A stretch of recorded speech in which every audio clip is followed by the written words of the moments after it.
குன்னூரில் உள்ள தனியார் பள்ளி வளாகத்திற்குள் கரடி புகுந்ததால் பரபரப்பு நிலவுகிறது. இது பற்றிய கூடுதல் விவரங்களை நமது செய்தியாளர் கௌதமிடம் கேட்டு பெறலாம். கௌதம், அங்க என்ன மாதிரியான சூழல் இருந்து கொண்டிருக்கு? பள்ளியில மாணவர்கள் இருக்காங்களா?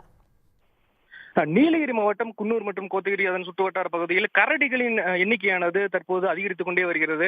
அவை உணவு தேடி குடியிருப்பு பகுதிகளிலும் உணவகங்களில் உடைத்து உணவு தேடி வருகின்றது. இந்த நிலையில் தான் குன்னூர் அருகே உள்ள ஒரு தனியார் பள்ளி வளாகத்திற்குள் கரடி ஒன்று புகுந்துள்ளது. அதனை கண்ட ஊழியர்கள் அலையடித்து ஓட்டம் பிடித்தனர். தொடர்ந்து இது தொடர்பாக குன்னூர் வனத்துறையினருக்கு தகவல் அளித்துள்ளனர். சம்பவ இடத்திற்கு விரைந்த வனத்துறையினர் கரடியை கண்காணிக்கும் பணியில் ஈடுபட்டு வருகின்றனர். மேலும் இது விடுமுறை நாட்கள் என்பதால் பெரும் அசம்பாவிதம் தவிர்க்கப்பட்டுள்ளது. தகவல்களுக்கு நன்றி கௌதம். உடனுக்குடன் செய்திகளை தெரிந்து கொள்ள சன் நியூஸ் பெல் ஐகானை கிளிக் பண்ணுங்க.